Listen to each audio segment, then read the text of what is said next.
So I gotta open up my phone because today we don't have our question askers, huh?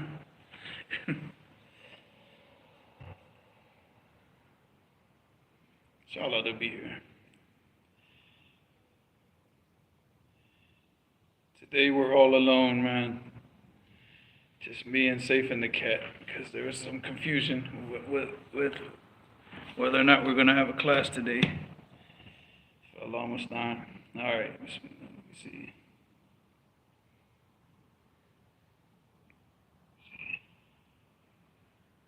All right, you ready? So inshallah, we're going to start off with 240 first. 240. بسم الله الرحمن الرحيم والحمد لله رب العالمين والصلاة والسلام على رسول الله وعلى آله وصحبه أجمعين وبعد. So what did I say? Me, you, and the cat, right? That's just us three. The cat's got her own chair right here. But she's not paying attention. She's cleaning herself instead of focusing on the hadith. So we're going to do 240 because apparently, I guess we didn't do this. And so I want the people in the chat to stop mentioning 240. So let's knock this out, inshallah. All right. حدثنا أحمد بن عاصم قال حدثني حيوة قال حدثنا بقية. بقية is مدلس. All right, مدلس. But I mean, as far as this, هو مدلس. All right. And here who called عن ابن ثوبان. So that's a strike for the chain of narration. عن ابن ثوبان عن أبيه عن مكحول عن وقاص بن ربيع عن المستورد رضي الله عنه عن النبي صلى الله عليه وسلم قال من أكل بمسلم أكلة فإن الله يطعمه مثلها من جهنم. Alright, so I'm going to take this like little by little. So المستورد رضي الله عنه, he reported that the Prophet صلى الله عليه وسلم said من أكل بمسلم أكلة فإن الله يطعمه مثلها من جهنم. So whoever eats, like he eats a meal, but he ate that meal through what? Through gaining, that food or the money to buy the food, through oppressing another Muslim or doing something wrong to another Muslim, that Allah subhanahu wa ta'ala will feed him the same food that he ate in the dunya, but feed him the same type of food in Jahannam. And he said, وَمَنْ كُسِيَ بِرَجُلٍ مُسْلِمٍ فَإِنَّ اللَّهَ عَزَّ وَجَلَّ يَكْسُوهُ مِنْ جَهَنَّمٍ.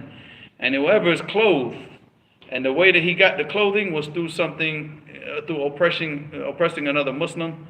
He said, then Allah subhanahu wa ta'ala will clothe him the same in Jahannam.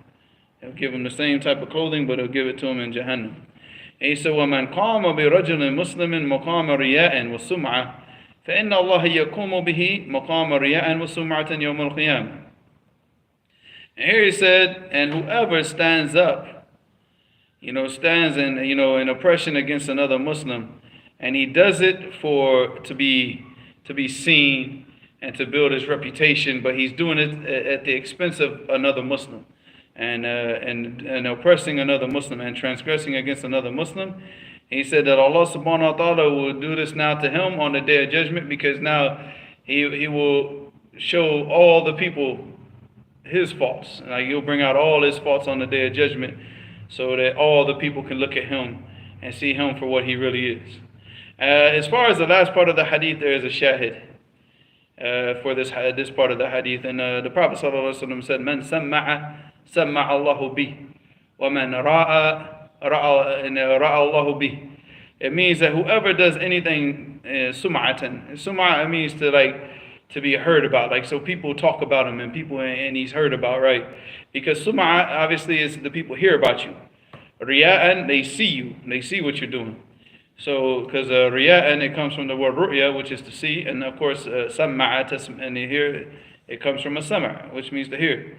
So he said, whoever does this, whoever does an action just for the sake of people speaking good about him, people saying good things about him, and the people looking at him and say, oh my God, this guy is a good, righteous person, and mashallah, look at what he does. He said that Allah subhanahu wa ta'ala will expose his faults to the people, so that the same people that spoke good about him, they'll speak about the things that what? That Allah subhanahu wa ta'ala exposes him for. So if he stands up in front of the people, just for pure purpose of riyah, he's not doing it for the sake of Allah, he's not doing it for the pleasure of Allah, then Allah subhanahu wa ta'ala will make an example out of him, So that just like the people spoke about his good actions that he was doing in front of the people, that they will speak about all his bad actions when Allah exposes what's really in his heart. Yeah. So that's the shahid for that part of the hadith. So that is hadith number 240. Now we have a lot to read, so let's get back to we're on page 183, Bab al-Mizah. All right. So قال الإمام البخاري رحمه الله, this is chapter 133, Bab al-Mizah. Al-Mizah, it's the masdar of the verb mazaha, yumazihu, and it has two masdars, because the normal masdar for fa'ala yufa'ilu is mufa'alatan. Alright, like you say daraba yudaribu mudarabatan, qatala yuqatilu muqatalatan. But in this, sometimes the verb, like the masdar, it goes out of the qiyas, it goes out of the meter that's known. And in this case, you have mazaha, yumazihu, mumazahatan, wa mizahan. So this is not the masdar for mazaha. All right, the masdar for mazaha, you have mazaha, yamzahu, mazhan, wa muzahan with a dhamma. So the masdar for mazaha is muzahan. Mizahan is the masdar for mazaha. All right, so, and all of them, they have the meaning of what? Joking and playing around. Just playing around to make a person laugh. Either telling a joke or playing around with the person just to make the person laugh. So this is Bab al-Mizah. All right, and what is permissible from joking around and telling jokes and things like that to make people laugh. All right, so the first hadith, 264. We're just moving along in this book, aren't we, man? 264 now. MashaAllah. حدثنا مسدد قال حدثنا إسماعيل. Generally, you already see Musaddad, you see Ismail, حدثنا Ayyub, and Abi Qilaba. What you're seeing is a chain of narration from Bukhari and Muslim, right off the ripper. All right, so حدثنا مسدد قال حدثنا إسماعيل قال حدثنا أيوب عن أبي قلابة.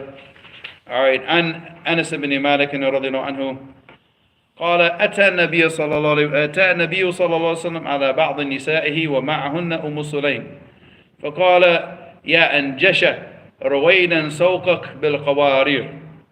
قال أبو قلابة فتكلم النبي صلى الله عليه وسلم بكلمة لو تكلم بها بعضكم لعبتموه عليه. Sorry, I didn't see it from over here. لعبتم, because it comes from the word عيب.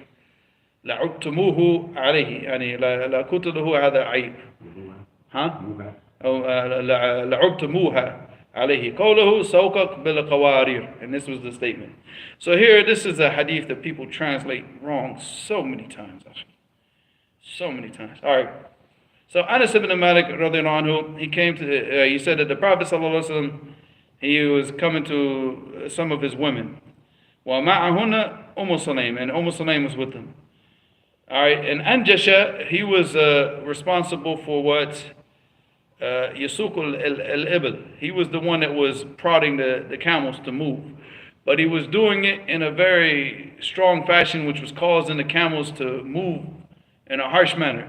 Which obviously the women, they sit on a hodaj on top of the camel. It's a hodaj is like it's like a little small room that they put on the camel to keep the women enclosed so that they're away from the sight of the people. Because obviously with traveling, this gives the woman more comfort that she can sit in this thing and the men can't see her, so she can, she needs to uncover her face, or she needs, she can relax a little bit more because she's uncovered. And Anjasha, he was saying things to the camel that was causing them to move in a rough manner, which was shaking the camel, which was causing the women on the top to shake, so he said, yeah, Anjasha. So the Prophet ﷺ called out to him, he said, Rawayda. Rawayda, it means amhil. Amhil, it means what? MashaAllah, the Yemeni, huh? This is your answer, huh? Yeah, slow it down, akhi, slow it down. Amhil, because it comes from mahala, yumahilu tamhilan, where you have, and this is amhala. Amhala, it means to make them slow down. All right, so slow it down. So he said, Rawaydan sawqak bil qawarir. He said the way that you're making the camels move, you're causing the qawarir, you're causing problems for the qawarir, right? The qawarir is the what? Huh? Not, but the asl of it in the Arabic, in Arabic what? It's a glass bottle. And a qarura, and the qawarir is the plural form. So qarura, even till today in Yemen, they use this for like, the glass Coca-Cola bottles, they call them qarura. So it's a glass bottle, right? It's made out of glass. And obviously because glass is what? It's fragile. It's weak. It breaks easily. If you have it in a box or something, you move it around too much, inside, like, if it's like in a U-Haul truck, it could break, right? It could break very easily. So that's what he's talking about, because he's saying because of the women, and he's comparing the women to al-qawarir. All right, not al-qawarir, sorry, qawarir is something different. No, it is qawarir. Yeah, I'm thinking of like what is that? What was I thinking of? Oh, who cares? All right. So the qarura is fragile, and just like the woman in her build, she's weaker than a man. She can't take as much rough and tough. And this is the average woman. Obviously, you got some some butch type women that mashallah, they run through a wall. But on the average, like just the average woman, her makeup is very weak, emotionally and physically.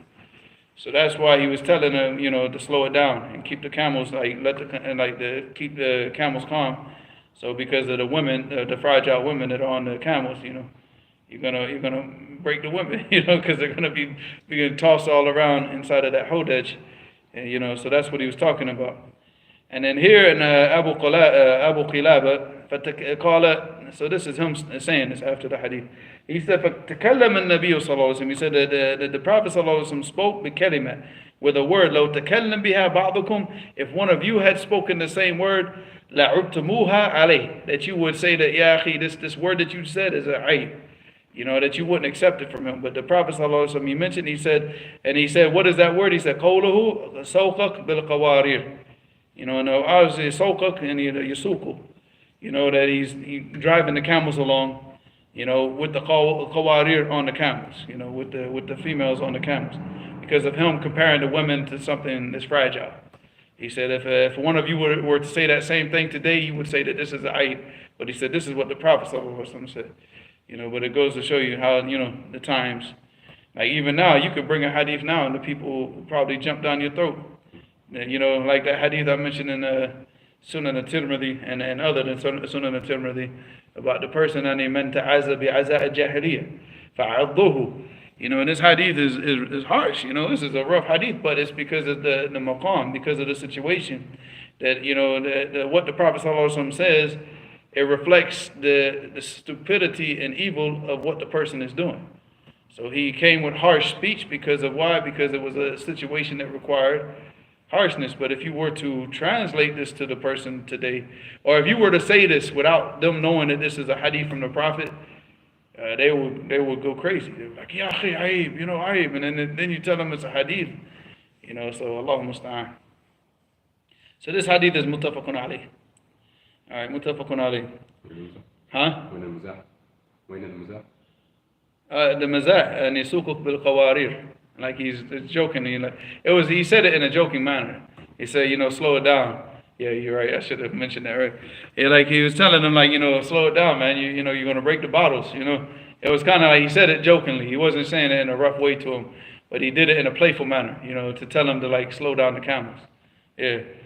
So, yeah, that's the mizah.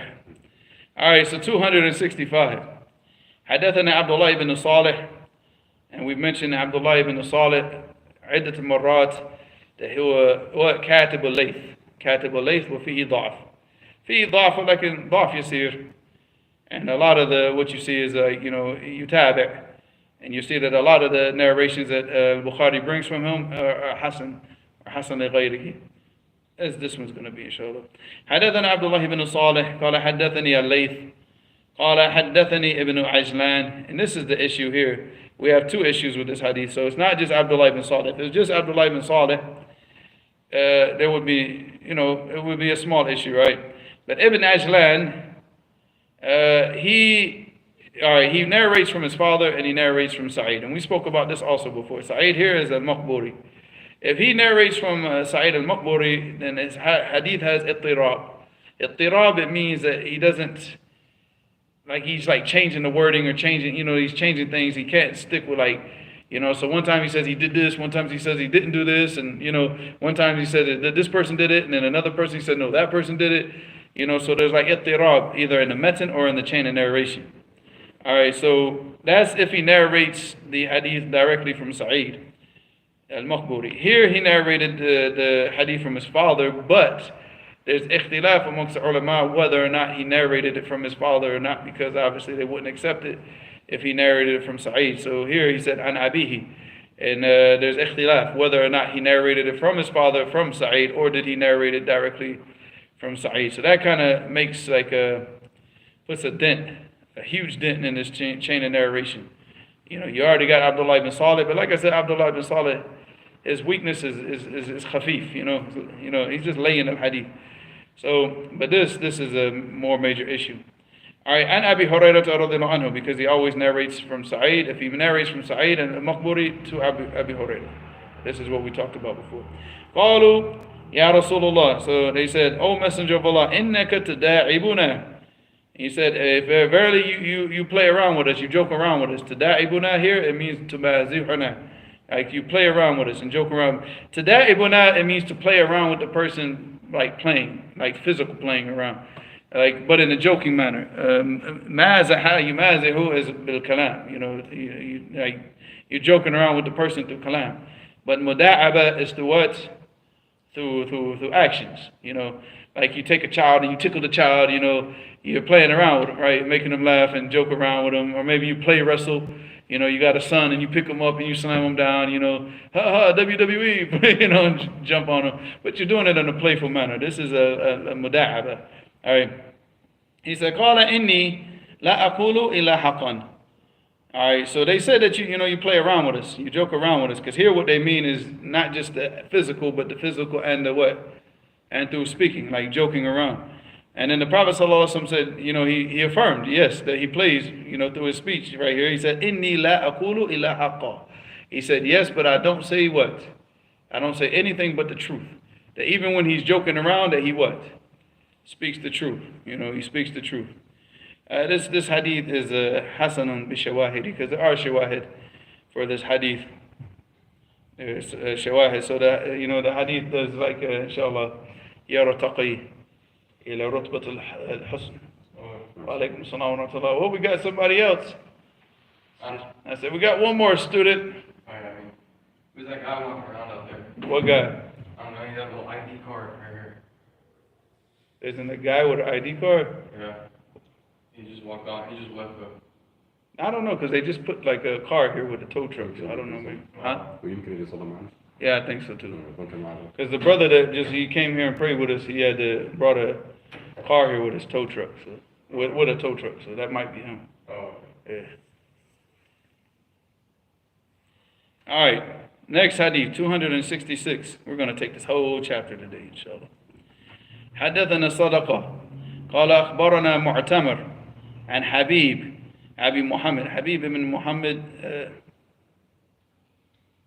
هو حسن. He's not ضعيف, but this is going to take the chain of narration. Actually, no, this chain of narration would have been authentic except for Habib Abi Muhammad. They call it اختلف في اسم أبيه, so they just call him Habib Abu Muhammad. All right, so yeah, he's Saduq. Saduq, it means what?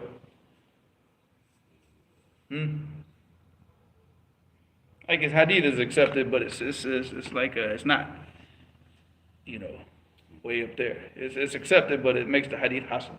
So if he's like him being in the chain of narration makes the hadith hasan. This narration, you're gonna love this. This narration right here, you're gonna love this one. So pay attention. This is one of those ones you might want to write down in the notebook and memorize it, because it talks about the character of the Sahaba. And then this is a beautiful, beautiful narration. You got to get another chair, man. The cat's got this one. And you ain't about to disturb her. It's reserved? Yeah.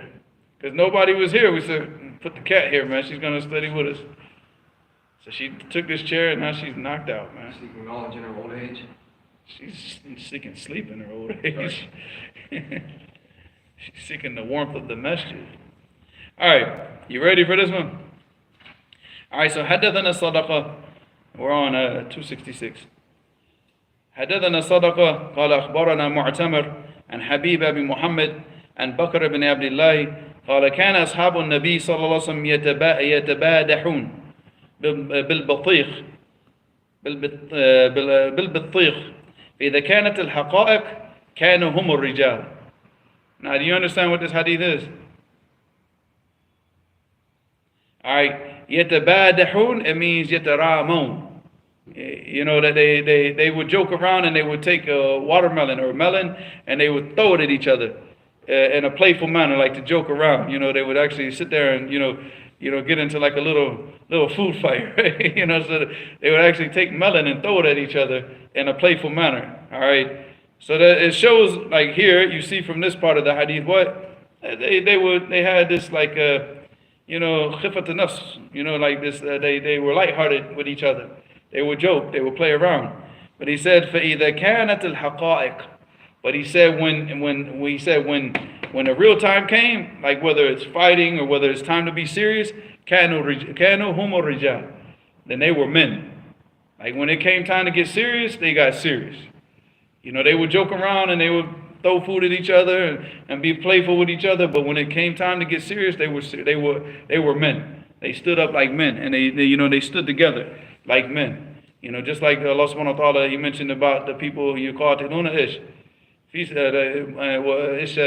mentioned in Surah Al-Saf, bunyanun marasus. Like, like a wall, just like that they stand up, and when they fight against the enemy, they're standing all together. There's no differing amongst them. They go like it's one row against the enemy.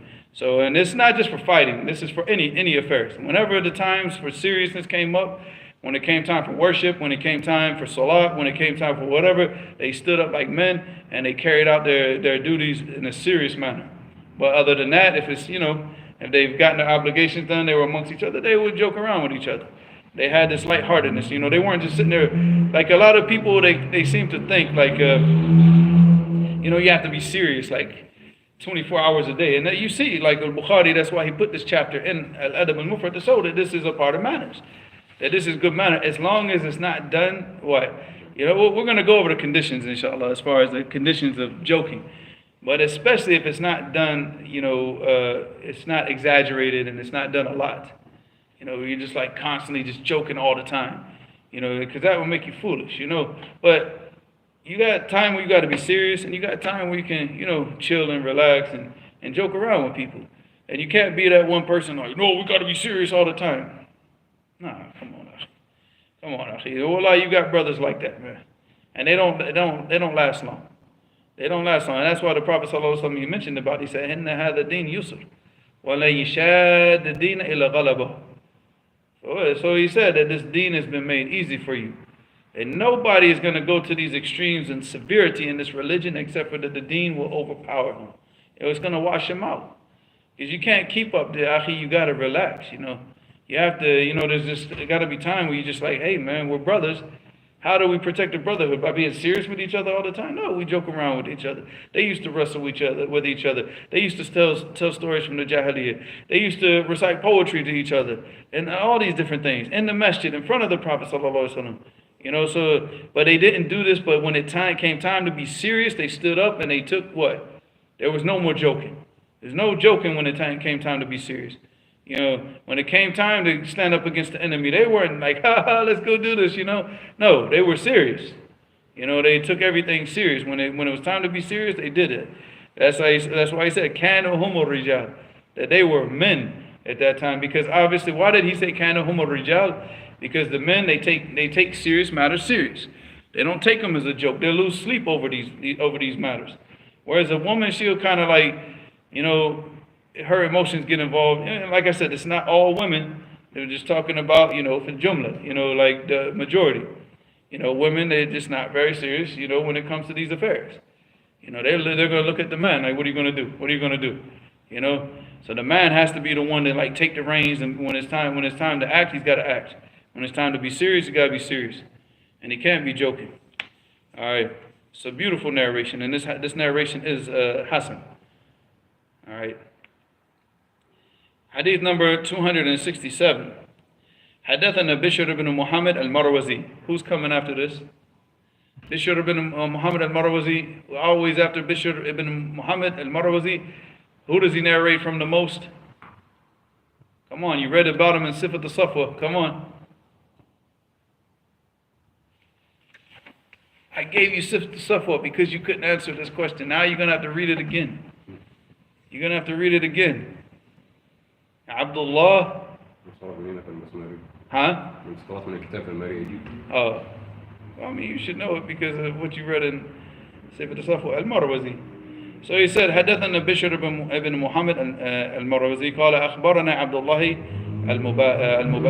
ابن المبارك المروزي قال أخبرنا عمر ابن سعيد. Huh? What? Umar. No, I was reading something else and then I got mixed up. Because I made a note here, I didn't know what the note was for, that's all. Alright, أخبرنا عمر ابن سعيد. Alright, ابن أبي حسين عن ابن أبي مليكة قال مزحت عائشة رضي الله عنها عند رسول الله صلى الله عليه وسلم فقالت أمها يا رسول الله بعض دعابات هذا الحي من كنانة قال النبي صلى الله عليه وسلم بل بعض مزحنا هذا الحي. This hadith is mursal. Ibn Abi Mulaika is a tabi'i, and he's not narrating the hadith from Aisha. He's narrating it like he was like at the time, like Mazahat Aisha. He didn't say Haddathani Aisha or an Aisha. So he's not narrating. He's narrating the hadith about Aisha, but he didn't hear this hadith from Aisha. So, and of course this goes back to the Prophet ﷺ, and he's a tabi'i, so he has to narrate this hadith from a sahabi, not about a sahabi. You understand? So he did not narrate this from Aisha, so the hadith, this narration is mursal. Alright. I'm just looking at the notes real fast, what they said. I didn't read this.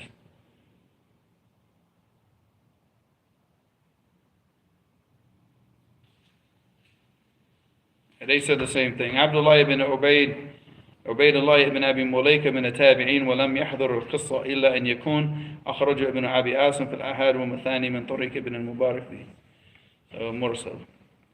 Alright, so he said, but we'll go over the meaning of the hadith. So, قال النبي صلى الله عليه وسلم, actually no. That Aisha, she said in the presence of the Prophet صلى الله عليه وسلم, she was joking in the presence of the Prophet. She was joking around.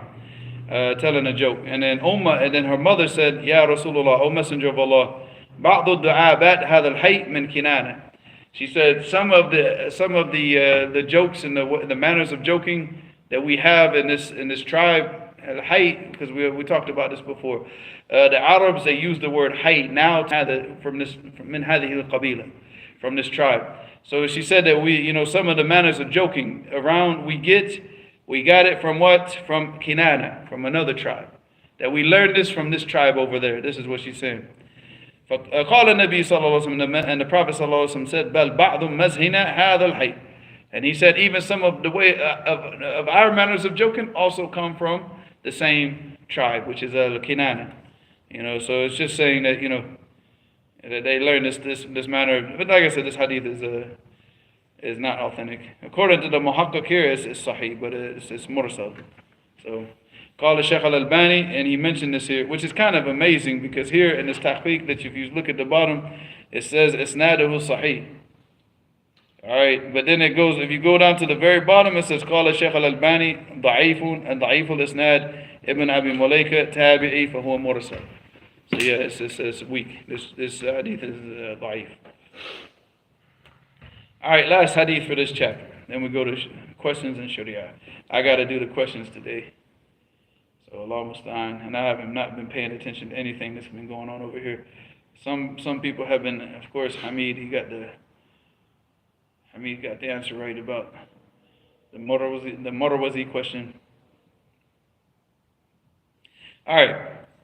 So حدثنا محمد بن الصباح قال حدثنا خالد هو ابن عبد الله عن حميد الطويل عن أنس بن مالك رضي الله عنه قال جاء رجل إلى النبي صلى الله عليه وسلم يستحمله.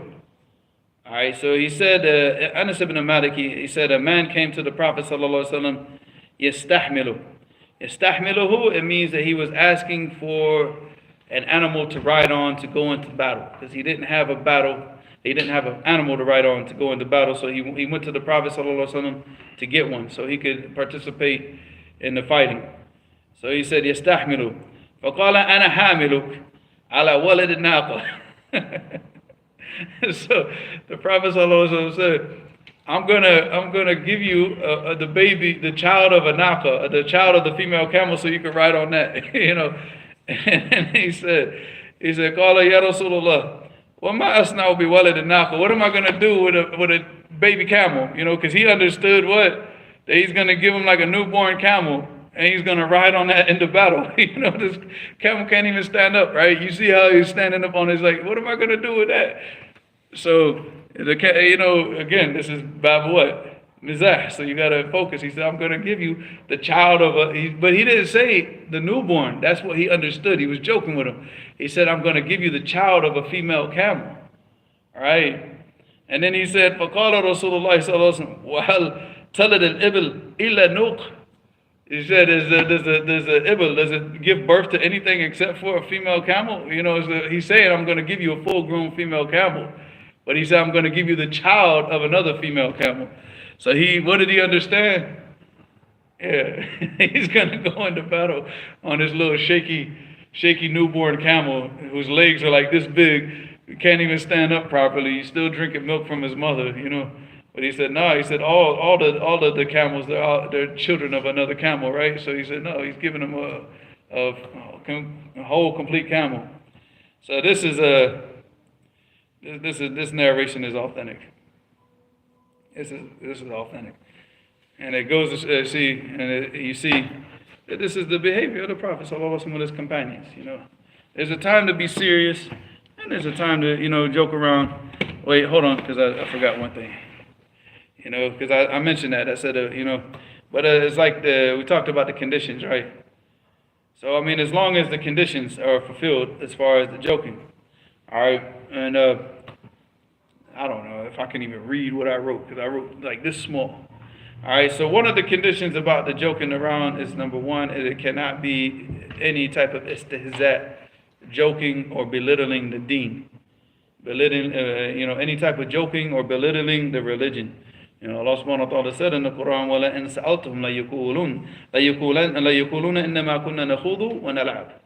You know, and this is about the munafiqun when they were they went out in a ghazwa, they were out, in a battle, and they were sitting around and they were joking around, and they said, they were talking about the Prophet sallallahu alaihi wasallam and the Sahaba, and they were sitting there like calling them names and say, they said, la abtanu butunan wala ajbanu inda liqa. They said, oh, look at them, they got the fattest bellies amongst us, and they're the most cowardly in battle. This is what they were saying about the Prophet sallallahu alaihi wasallam and his companions.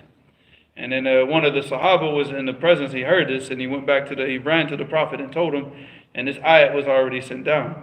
And this is why Allah subhanahu wa ta'ala said about, that this is going to be their excuse. Oh, no, innama kunna nakhudu wa ishwana. We were just talking and joking around. It wasn't nothing serious. And then what did Allah subhanahu wa ta'ala say to them? Qul abillahi wa rasulihi wa abillahi wa ayati wa rasulihi kuntum tastahziyun. La ta'tadiru qad kafartum ba'da imanikum. So he said, is it with Allah and His signs and His messenger that you're making a mockery of, that you're joking about? He said, La ta'tadiru, don't make any excuse, qad kafartum ba'da imanikum, that you now have left Islam after your iman. So Allah subhanahu wa ta'ala sent down the takfir of these individuals that were participating in this. So you can't, anything that has making a mockery or joke of the deen, it's not permissible.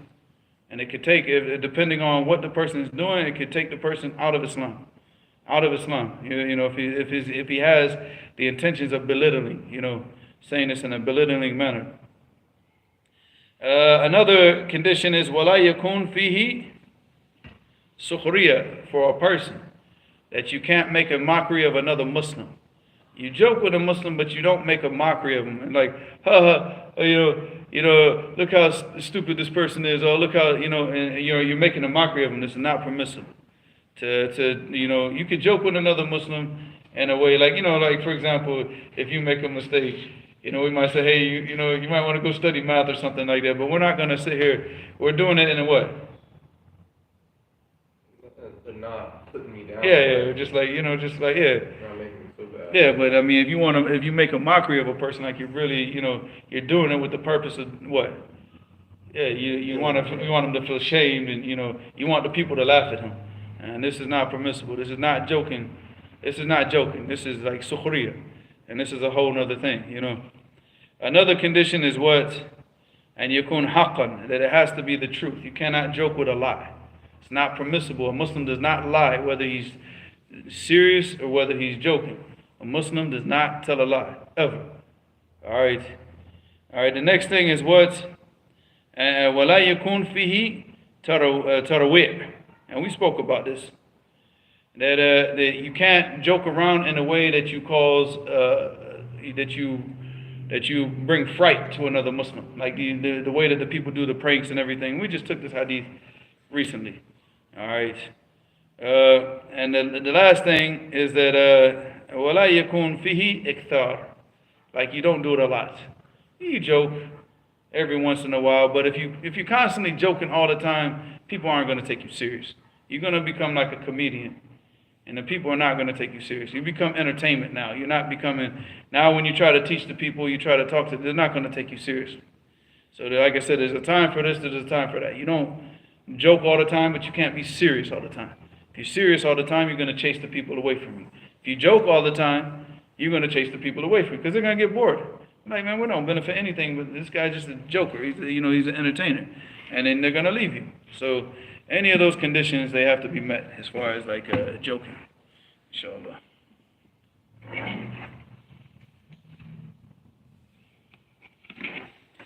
Now I got to do this on my own. Wa alaikum salam wa rahmatullahi wa barakatuh to all of everybody that gave their salams. Aziz says, can I combine prayers if I'm sick or my back hurts badly? If you're sick to the point where you're afraid that you might not be able to pray the next prayer on time because you're like in severe pain, or whatever the case, you might have like maybe severe food poisoning where you're really out of it, and you might come to, and you go, because getting up and making wudu is so difficult because you're so weak and things like that. In those cases, you can combine the salawat, inshallah. But not just because you're sick, not because you're like, oh, I got the flu, I don't feel good, and you like, no, combine, no.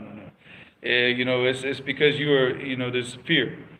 Like, one, getting up and making wudu is just too difficult, it's hard, and you can't keep it. Obviously, if you got like food poisoning, dysentery, things like that, amoebic dysentery, you're not going to be keeping wudu for like very long. And every 20 seconds you'll be making wudu. So, in those types of cases where it's like you're in a very severe situation, you combine your salawat. And Allah knows best. Not shorten, combine.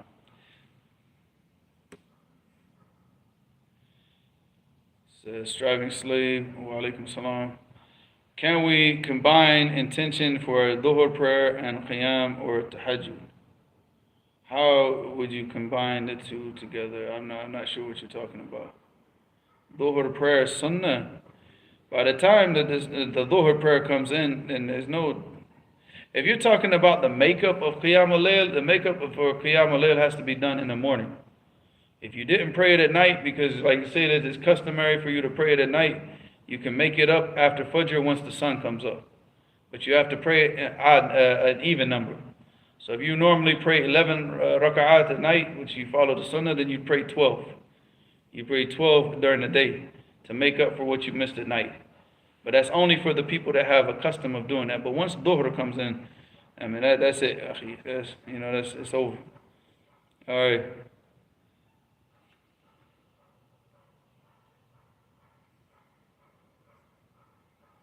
Aziz says, what are your thoughts on the election victory of Donald Trump And Muslims support it. We already talked about this.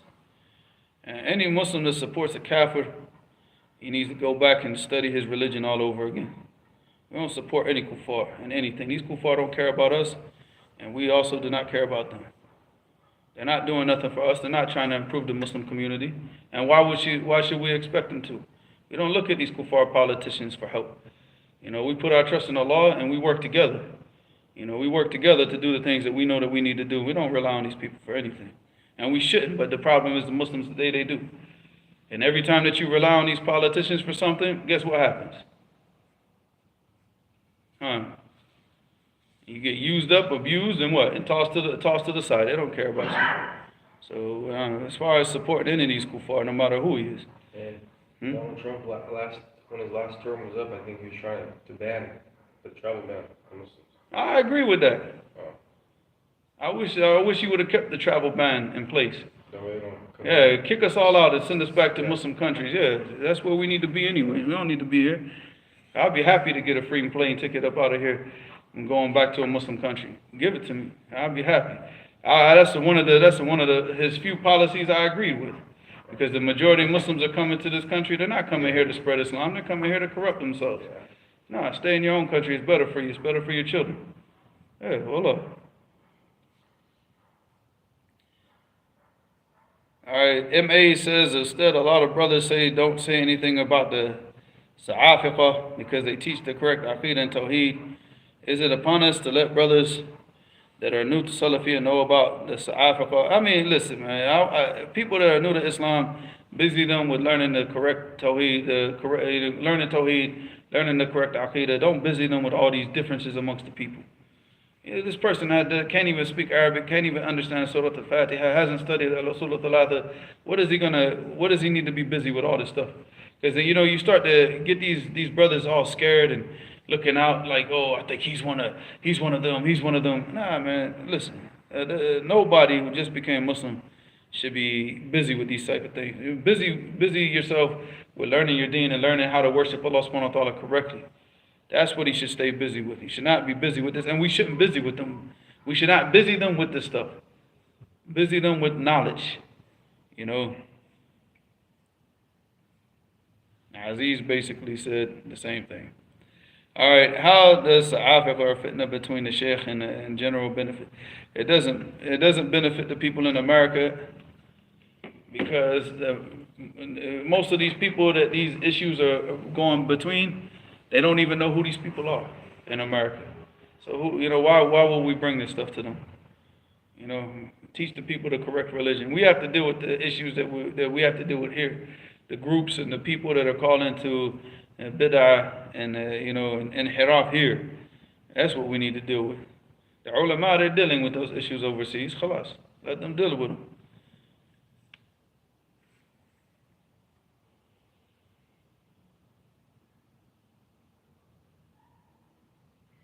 We did hadith number 240, Hamid Jamal. You need to go back to the beginning of the lesson. I don't want to hear anything about hadith 240, unless you're telling me, okay, I guess you are saying something about it, huh? Aziz says, Ustad, is the sealed nectar an authentic seerah of the Prophet, alayhi salam, and can we narrate everything from this book? Absolutely not.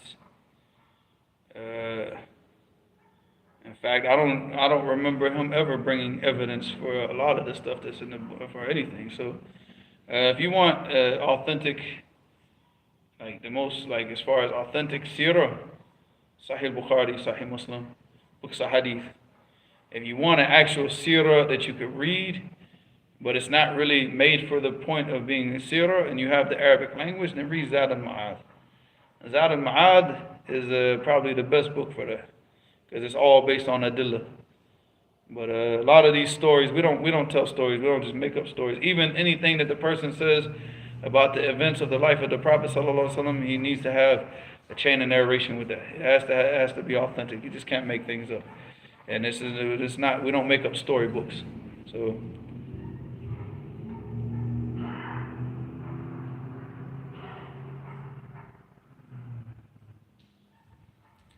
Hamid Jamal says, Ustad, is there a situation you shouldn't smile in because you smiling is sunnah in certain occasions? Is there a situation you shouldn't smile? Yes. You don't smile with criminals. You don't smile with people who are going against this deen. You don't smile with people who are innovating in this religion and calling the people to those innovations. We don't smile with the people because we don't show them any type of softness. But as far as all of our brothers, the brothers that fall into sins and fall, but they're really trying to, do their best, but they just keep falling. Nah, we keep good behavior with these brothers, smile with the brothers, sit down with the brothers, advise the brothers that we want good for the brothers, but you just got elements that they don't want good. They're criminals. Actually, they got a criminal mindset and they come into this deen and that's what they do. They oppress the Muslims, they transgress against Muslim rights. These types of individuals, we don't smile with them. We don't show them any softness in this regard. Because it's, smiling with them and it's sitting down with them and joke. What is it? It's condoning what they do. And we don't condone the behavior of criminals, ever. Ever. I don't care if he's Muslim or not. We do not condone that.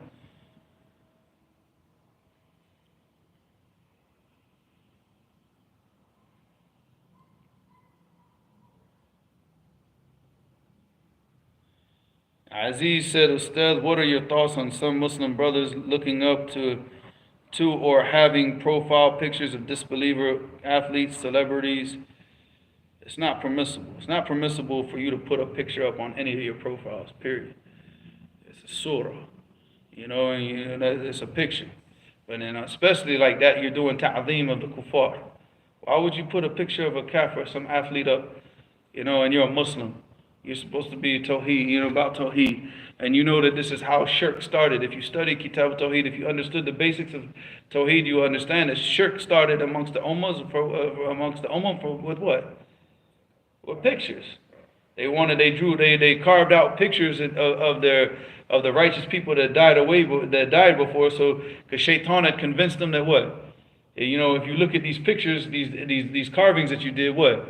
It will remind you of their righteous behavior and encourage you to do what? To be righteous, right? So is that not what they do? So they want to play basketball. So what do? To represent or to remind himself of the type of basketball player he wants to be, about the hard work that he wants to do. What does he do? He puts up a picture of Michael Jordan or LeBron James or something like this, right? Isn't this the same thing that started the shirk with the people from before? And the narration of Ibn Abbas? This isn't Kitab Tawheed. But this goes to show you that the people are this is not just, these are not just standard, run of the mill Muslims that are doing this. These are students of knowledge I've seen actually posting. When Kobe Bryant died, Muslims, brothers I studied with, I studied with them overseas, they were posting pictures of Kobe Bryant. Come on, man, all these Muslims getting killed overseas and you're not posting nothing about this, but now you want to be concerned about this kafir. Come on, man, please. No, man. I mean, al-wala wal-bara. This is a major aspect of our deen. Prophet sallallahu alaihi wasallam said, "Man ahabba lillah, wa abghada lillah, wa a'ta lillah, wa mana'a lillah, faqad istakmala al-iman." That whoever, like what? So he said, the Prophet sallallahu alaihi wasallam said, whoever loves for the sake of Allah. Who do you love for the sake of Allah?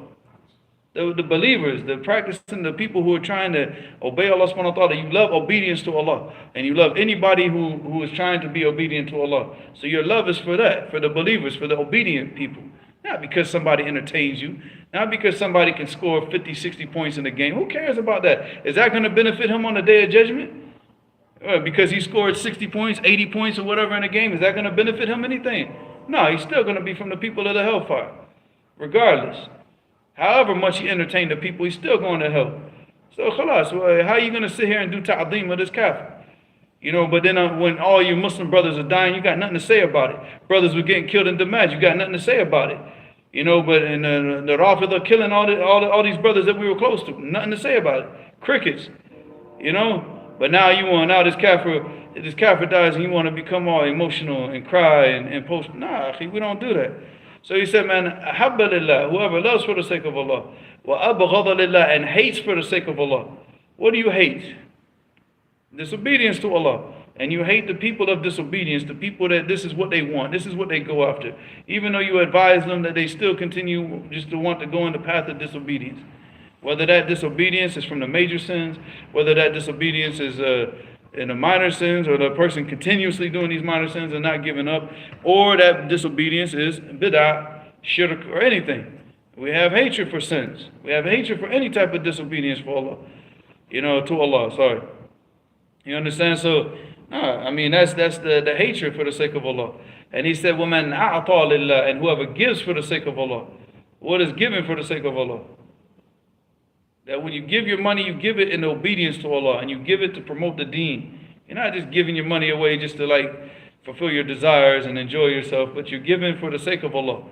وَمَنْ مَنَعَ لِلَّهِ, that you don't give money to somebody, or you don't give something to somebody that you know is going to take it and use it in a haram manner. Like if you're selling grapes, you don't sell grapes to a person that you know is going to buy the grapes and take it and make alcohol out of it. All right, you don't give money to a brother. He's like, oh man, I'm in need, but you know that he's going to turn around and buy weed with that money. You don't give money to him. That's mana'a lillah, that you hold back for the sake of Allah. That you don't give him money. Don't give him anything if you know that he's going to use what you give him in the disobedience to Allah. And he said, if the person does these things, he loves for the sake of Allah, he hates for the sake of Allah, he gives for the sake of Allah, and he holds back for the sake of Allah, then what? فَقَدْ اسْتَكْمَلَ الْإِيمَانِ, then he's completed Iman. Like this is the person who has now that kamal, that completion of Iman. So this is what we aim for. So we can't be doing these types of things, loving people that you know are living their lives in disobedience, and and doing his whole life is what? Things that Allah subhanahu wa ta'ala hates. And you want to do ta'zeem of him? You want to hang pictures up of him? Akhi, ittaqillah, wallah. Wallahi, this is why we're in the state that we're in right now. Wallahi, this is why we're in the state that we're in right now. It's wallahi, because people have no concern for the Muslims. But boy, let a kafir die. Let one of these entertainers die. Let a rapper die, or let a basketball player die. Watch what happens. Look at the crocodile tears. But then in the situation of the Muslims, nothing. Nothing. No concern whatsoever. Nothing. No movement of emotion in the chest. Wallahi, the nifaq, akhi. Wallahi, that's hypocrisy. Because that means that, what type of iman do you have when you have more concern for what's going on with the kuffar than you do with your own Muslim brothers? So Allah musta'an, akhi. And then you got some individuals, even amongst the Muslims, all they love is the criminals. They don't love the good Muslims. The Muslims that's in the masjid every day don't love them. Why? Because the criminals will stay quiet about his stupidity. The criminals won't give him advice. The criminals won't make inkar on the munkar. If he sees him smoking weed, the criminal not going to say nothing. Why? Because he's smoking weed with him. If he sees him with a girl that's not his wife, talking to these females, he's not going to say anything. Why? Because the criminal's doing the same thing. And people who are sinful in that manner, Allah subhanahu wa ta'ala called them mujrimun. So, I forgot that I'm the one who's got to pay attention to the chat. And I closed my phone. Alright, so Sharia, inshallah, let's go. We are on narration number 11. Bismillahir Rahmanir Rahim. قال الإمام الآجوري رحمه الله تعالى وحدثنا أبو بكر عبد الله بن محمد بن عبد الحميد الواسطي قال حدثنا أبو هشام الرفاعي أبو هشام الرفاعي ضعيف. Some of the ulama from before called him كذبه, which means what? He said that he's a kadhab. He's a liar. He makes up hadith. But this hadith is actually authentic. But this chain is weak. Abu Hisham al-Rafai ضعيف جدا. قال حدثنا أبو بكر ابن عياش قال حدثنا عاصم عن زر عن عبد الله بن مسعود رضي الله عنه قال. So this is reported on the authority of Abdullah ibn Mas'ud. قال كنا جلوسا عند النبي صلى الله عليه وسلم فقرأ. So he said we were sitting with the Prophet صلى الله عليه وسلم and he recited, he read out from the Quran. وَأَنَّ هَذَا صِرَاطِي مُسْتَقِيمًا. And he said, and this is my straight path. Allah subhanahu wa ta'ala said, and this is my straight path. فَاتَّبِعُوا. So he said, and follow it. This is my straight path, so follow it. وَلَا تَتَّبِعُوا السُّبُلَ. And don't follow all those other paths. فَتَفَرَّقَ بِكُمْ عَنْ سَبِيلِي. And then you become what? You become taken away from my path. The path that Allah subhanahu wa ta'ala sent down with the Quran and the Sunnah.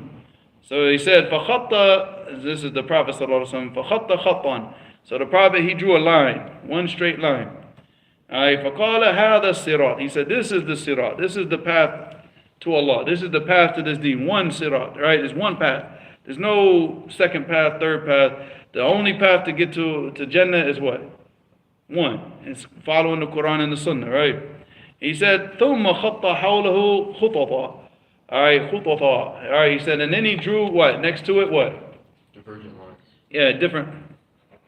Sounds like you're reading from the translation.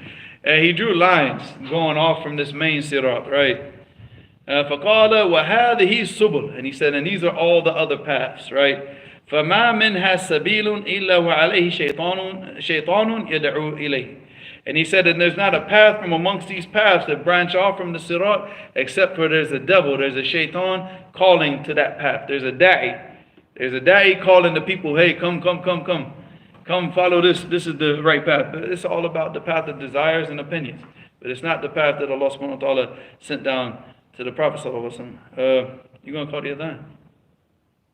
You want to call it? Why not, man? You should be. I don't know. Huh? I don't know. Let the cat call it. Yeah. Hey, grandma. She's out, man.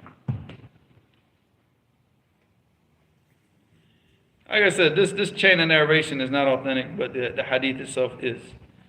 So this hadith right here would be Hasan Sahihun li ghayrihi. Alright, so hadith number 12, same.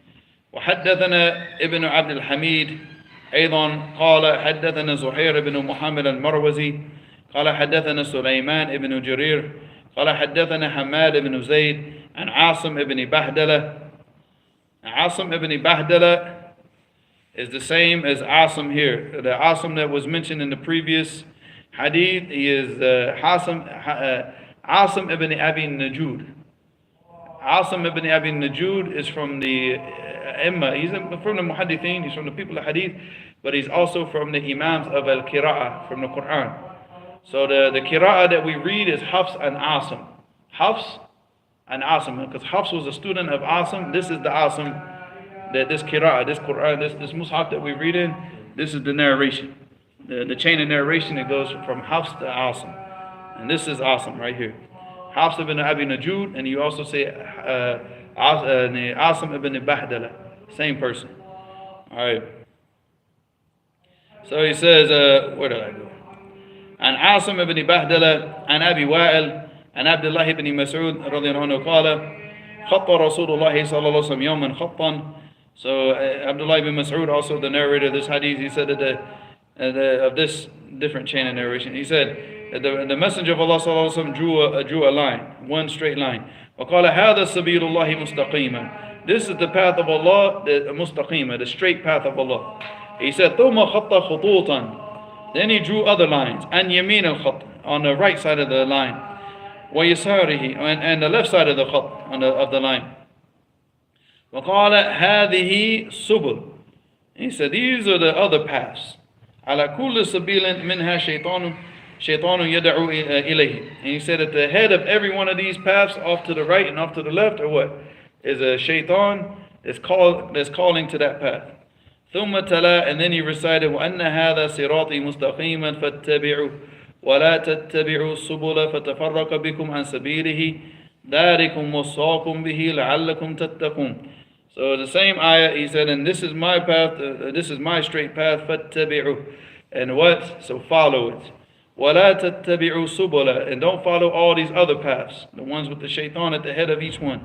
فتفرق بكم عن سبيله, that you get taken away from the path that Allah subhanahu wa ta'ala has commanded you to follow. He said, ذَلِكُمْ وَصَّاكُمْ بِهِ. This is what Allah subhanahu wa ta'ala has commanded you. لَعَلَّكُمْ تَتَّقُونَ. He's commanded you this so that maybe that you might have taqwa, and what? And obedience to Allah, and staying away from His prohibitions. Because He commanded you to follow the sirat al-mustaqim, and He prohibited you from following all these other subul. And of course we know that taqwa is what? Obedience to Allah, and what? Carrying out His commands and staying away from His prohibitions. Alright. He said, Al-khututu allati an yamini wa yasari. He said the lines that are on the left, on the right and the left. He's talking about these are the subul that are mentioned in the ayah. Alright. And we're going to read hadith number 13 because these are all connected together. Alright. حدثنا أبو جعفر أحمد بن إسحاق ابن البحلول القاضي قال حدثنا أبو سعيد عبد الله بن سعيد الأشج قال حدثنا أبو خالد الأحمر and Mujalid. Mujalid is لين الحديث يعني هو ابن سعيد الهمداني. All right, and they said about him ليس بالقوي وقد تغير في آخر عمره. Like, huh? No, he's the asl, but he's not Yemeni. I mean, he wasn't born and raised in Yemen. All right, so he said ليس بالقوي, like his narrations are weak and not strong. وقد تغير في آخر عمره, that he changed, like he started to change in the last part of his life, started to mix things. He was already weak, period. But then he got worse in the last part of his life. He started to change even more. And this Yahya bin Ma'in said that he's da'if. Nasa'i said laysa bil qawi. The statement of laysa bil qawi is from Imam al-Nasa'i, and he's the one that narrated this hadith from Abdullah ibn Mas'ud. The previous hadith is Imam al-Nasa'i actually narrated this hadith in his Sunan, which is authentic. This one authentic, but this one, these two chains right here, they're authentic because why? They have support from the one that's authentic, but the chain is weak. All right. So he said Abu Khalid Ahmar and Mujalid and Sha'bi and Jabir رضي الله عنه قال كنا عند النبي صلى الله عليه وسلم فخط خطا. So he said we were with so this is now narrated by Jabir, not by Abdullah ibn Mas'ud. He said that we were with the Prophet صلى الله عليه وسلم and he drew a line. وخط خطين عن يمينه, and then he drew two lines on the right. وخط خطين عن يساره, and two lines on the left. ثم وضع يده في الخط الأوسط. Then he put his hand on the middle line. On the middle line he put his hand. He said, هذا سبيل الله, or هذه سبيل الله. This is the path of Allah. This is the path that's going to take you to the pleasure of Allah, to the obedience to Allah. This is going to get you to Jannah. He said, ثم تلا هذه الآية وأن هذا صراطي مستقيما فاتبعوا ولا تتبعوا السبل فتفرق بكم عن سبيله ذلكم وصاكم به لعلكم تتقون. And he recited those same ayat again. So I mean, all the hadith, like I said, the asl of this hadith is authentic. It's in Sunan al-Nasa'i, and the chain is in Sunan al-Nasa'i is sahih. So yes, so even the chains of narration that are weak, but yeah, no doubt, and we see this today. Look at all the different paths that you have, right? And look at what the people are called to, because again, it's like they always say in America, right? The proof is in the pudding, right? The result is, you look at the results of what the people call to. Are the people that that follow this person, are they trying to follow the Sunnah? Are they becoming more knowledgeable of the Sunnah? Are they becoming more knowledgeable about Tawheed? That's what we look at. I mean, because he can be sitting here and say, "Oh, I'm calling to the Sunnah." Look at his students and look at the people that follow him. What are they following? What is important to them in this deen? Or justifying their wrong actions, or trying to make sure that they have their actions correct, that they're following the Sunnah? Are they trying to just follow some imam, or some statements or some opinions from some sheikh, or are they trying to follow the Quran and the Sunnah, the way that the Salaf followed it? So you always look back at the person, not just what he says he calls to, but look at the results. Look at the people that are around him, and look at what he motivates the people to do. When we sat with the sheikh, we were motivated to practice the Sunnah, to memorize Hadith, to memorize the Quran, memorize Hadith, learn and learn. Every time that we sat with him, we wanted to learn more. Every time that we would start to get lazy, the sheikh would advise us, and we, it would just get us like we wanted to jump out of the lesson and just go study, go read, go do something, right? So that you look at the person and the results of the people that are around him. You go look at these Islamic centers and look at the people. Wallah, akhi, they don't even know the most basics of the religion.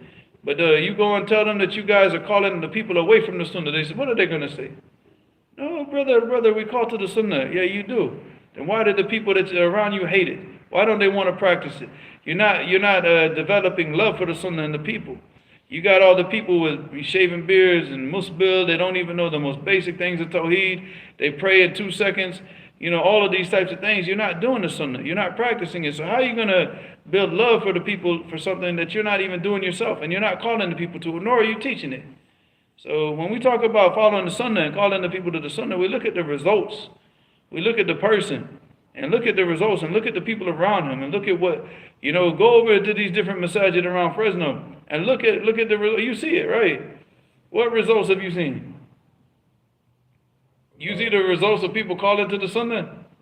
You see the results of what? Shaitan, these different subul, And the shaitan calling the people to what? Follow my opinions or the opinions of my sheikh, or follow this and follow that, but not follow what? Quran and the Sunnah. You know, so Allah musta'an, akhi, wallah, it's a sad state. We're going to take a few questions and we're going to get up out of here, inshallah.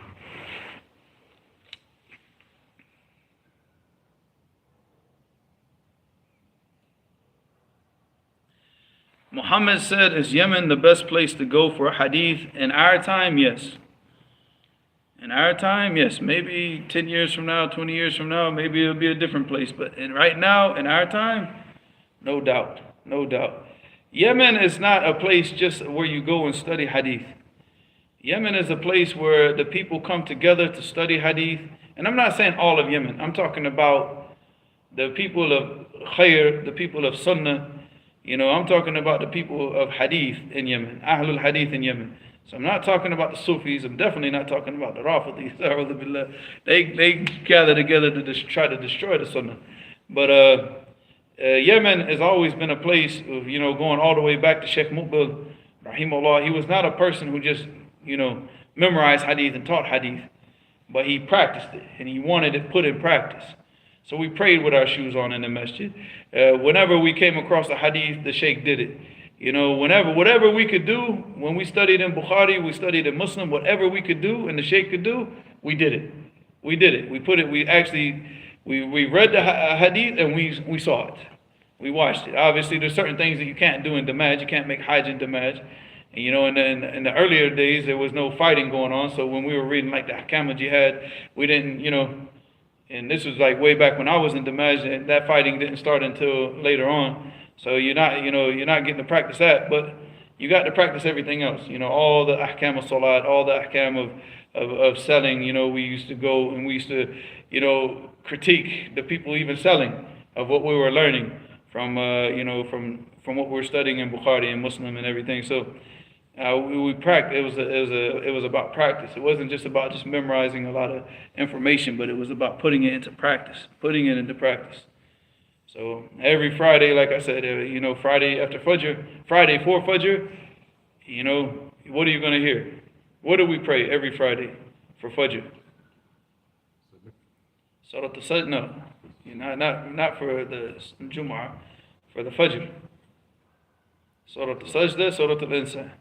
So that's what we try to do here. We try to do the same thing. Try to do what we were taught. This is how they taught us. This is the environment that we came up in, and we try to do the same thing. So, you know, and in Damaj, every Friday you're going to hear that. You're going to hear Surah al-Sajdah, Surah al-Insan, for sure. And if it's not that, I mean, those were actually, believe it or not, when the Imam recited Surah al-Sajdah and Surah al-Insan, those were the easy days. Those, like, the other days, the salat was much longer. You know, so if you do it now, if you just do that now on Fridays, the people are like, well, I ain't coming back next Friday. You know, I'm not doing that again. You know, that dude just recited five and a quarter pages in the salat. I'm not coming back here again. But that was actually one of the easier days in Damaj. Other days he would recite more. You know, so.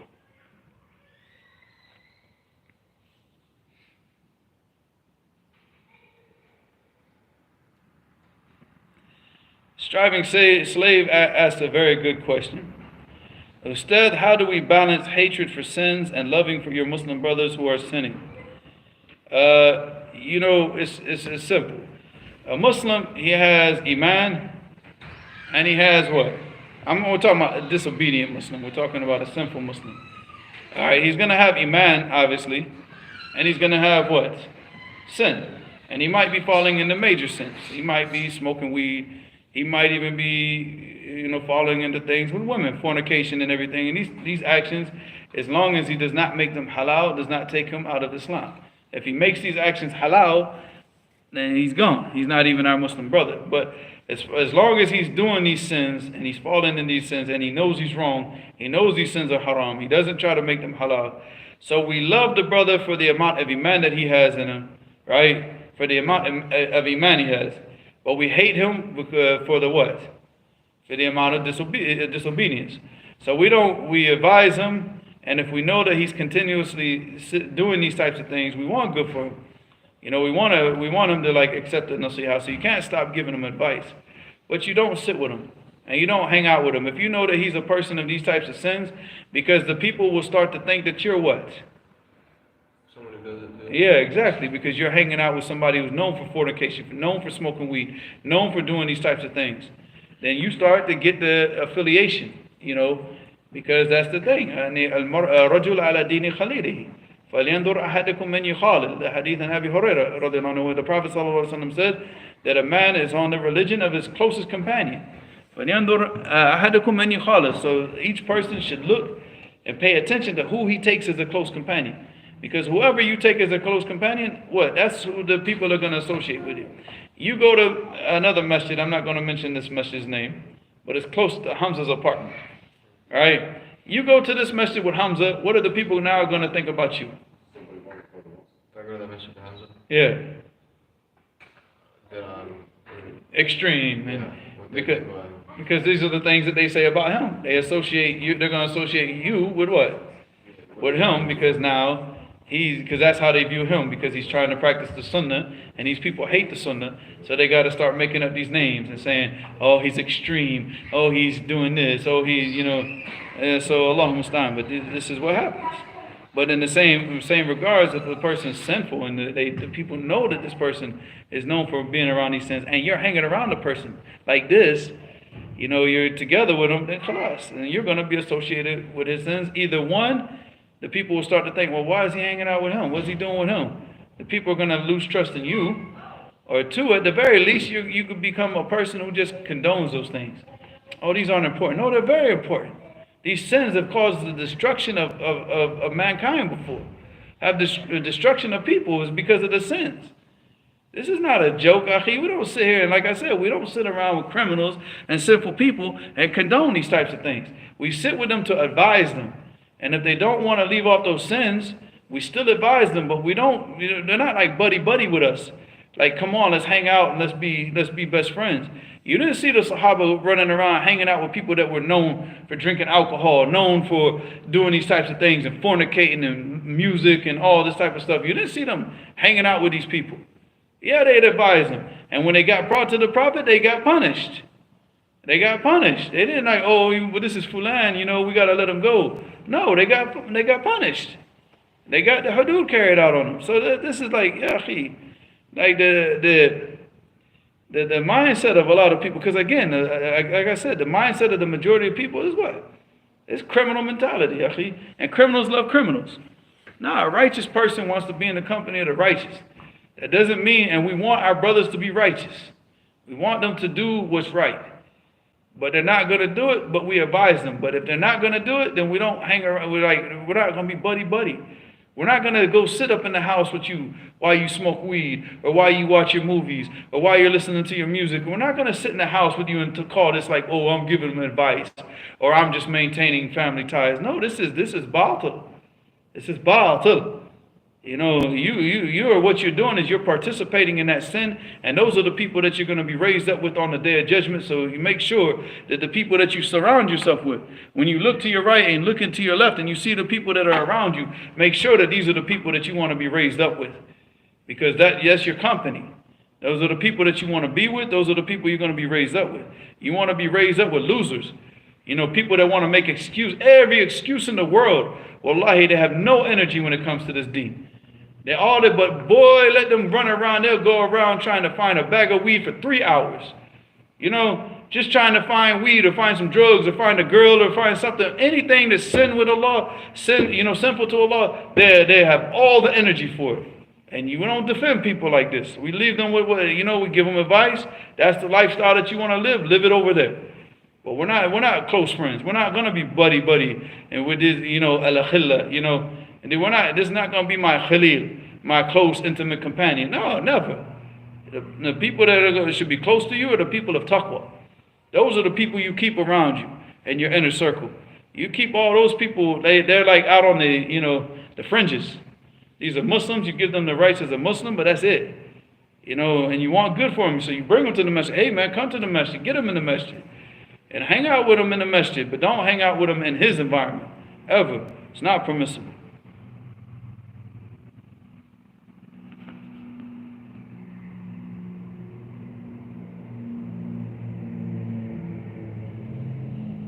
Abdullah is not in the masjid tonight. There was confusion, and some of the brothers thought that there was no class tonight. Even my son thought there was no class tonight.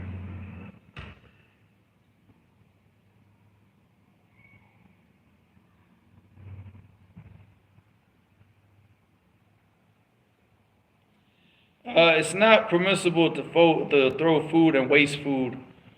But again, like I said, they would do this in a playful manner. It wasn't something that they would do all the time. So you don't just like every single time you get together with the brothers, food fight, no, but It's in the pills, right? Not the actual food, it's in the pills, right? Is that what it translated? Yeah. Let me go back and let me look at it. But that would make sense though. Not the actual water, not the melon, but the skin of the melon that they would throw it at each other. That would make a lot more it just said bil-batikh, but yeah. I mean, you would, with husn dhan, obviously this is Sahaba, and they were poor.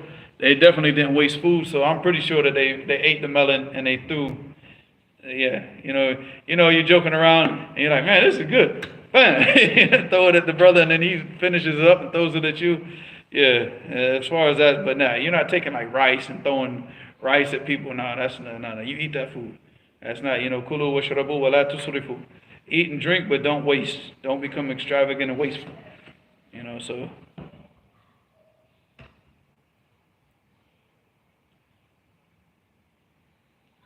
I mean, who led the salat? What salat? And the manager here.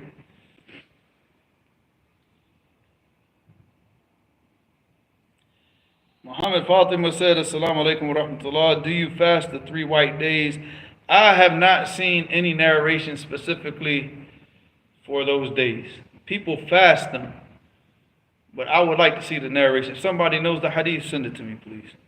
The hadith for fasting the 13th, 14th, and 15th. This was a practice of the people before, but as far as the actual hadith, I don't know of it.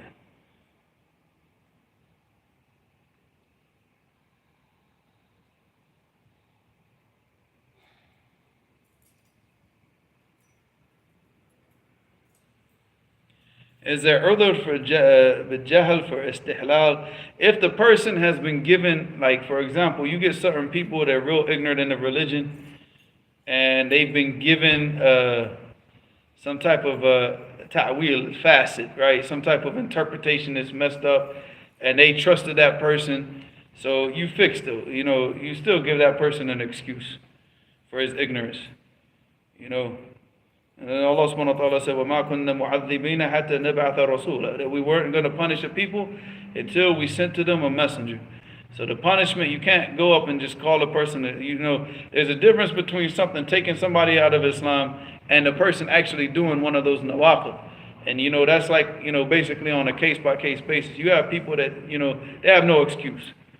A Muslim sitting there saying that it's a Muslim from Yemen, saying it's halal to sell alcohol in his store, has no excuse. There's no udhr bijahl with this type of individual. He knows. And you go to any Muslim in Yemen and ask him, is it permissible to sell alcohol? He's going to tell you no. No, it's not permissible. There is no udhr. But if you got like American Muslims that come up, and because I think we have to be very patient with our brothers in America, the brothers that come up here, because we trust so many people, akhi. We got so many of these people, you get people that come from Egypt, people that come from Pakistan, people that come from, even Syria, and then they go and they get these positions in masjids that they are not even qualified to have. They never studied. People from Iraq, I've seen the same thing. So, and it doesn't matter where the person's from. It's the reality that these people, they come from Muslim countries. We trust them. And we think that they're teaching us the correct thing because we're ignorant. We just became Muslim. We don't know anything. So we rely on these guys for, we're like basically, breastfeeding. Like with our knowledge of Islam is like we're like in a state of breastfeeding right now when we just become Muslim. We're just going to take whatever you give us, right? So what are we going to do? We have to make excuses for those brothers. But I don't make excuses for those guys coming overseas teaching this batil. No, that's where the harshness comes in. You come because you're leading the people astray. I do not have sympathy or any type of patience for that type of thing. Because these people, they shouldn't even be teaching in the first place. How do you think that they got their, most of these guys that come from overseas, they got their visas by showing the American embassy what? How not religious they are. That's why they got their visa in the first place. If they were sitting there acting all religious, they wouldn't have gotten their visa in the first place. It's like the American embassy wasn't just handing out visas in the early, in the 90s, the process was very difficult. And and I remember I even told the Yemenis before, and I told them, I said, if y'all want to go to America, go to the American embassy and tell them how much you hate Islam and how much you love democracy, and you'll get your visa. And that's the reality. Then you have to take all these oaths that are kufr.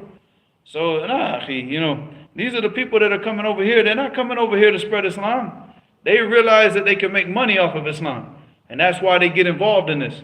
So that's why you see them getting at the head of all these different masajid, and they're at the head of all the fundraisers, at the head of wherever the money's at, you're going to find fulan. That's it. You're not going to find them teaching the people. You're not going to find them spreading the sunnah. You're not going to find them about anything positive in this thing. Illa ma rahima rabbi. You have some brothers that came from overseas, and alhamdulillah, they might not have been mustaqim when they came over here, but Allah blessed them to start practicing the deen, and they help their brothers. They read books of the ulama from before, and they translate for the brothers, so they can kind of point them in the right direction, even though they themselves don't have knowledge. But like a lot of these dudes, wallahi, they have no knowledge, akhi. They're not qualified to run a McDonald's, akhi. But here they are, mashallah, running the masajid all around America. The imams of the masjids, wallahi, never studied Islam. Allah musta'an. And he's more concerned about, he'll brag more about his credentials in the secular universities of the kuffar are more important. Those credentials are more important to him than his Islamic education. But the Islamic education, for now, it makes him money. That's it. It's all about money.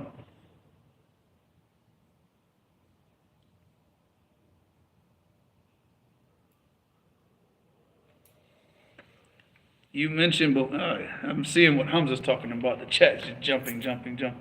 You mentioned before someone raises okay, this is a response to something else. Muhammad Fatima said, with the hatred going on, I'm seeing sister uncovering and saying because they don't feel safe. Then you see a video in Ohio with these white supremacists. What's the advice to the sister? Look, I'm going to tell you one thing. If we as Muslims were doing what we were supposed to be doing, and no kafir is going to come up and stand up and do anything to our women. And no kafir is going to do anything to our brothers. No white supremacists, no any supremacists, no any group. No group is going to stand up against us. We're too strong, but we're too weak. I mean, you got Muslims in every single major city in America. Wallahi, we got Muslims where gangs don't even exist. You got Crips and Bloods in a lot of the major cities where you got Muslims in every major city, in every neighborhood, in every ghetto in America, in every prison in America. Go to every single prison in America and where you find Muslims. You think right now if we were organized and we were together that these kuffar would ever even look at us or say anything about us? Wallahi, they wouldn't even breathe in our vicinity. They would be too scared to breathe around us. But here now, because the brothers themselves have gone and started acting like the kuffar, how the kuffar going to respect you when you act like them?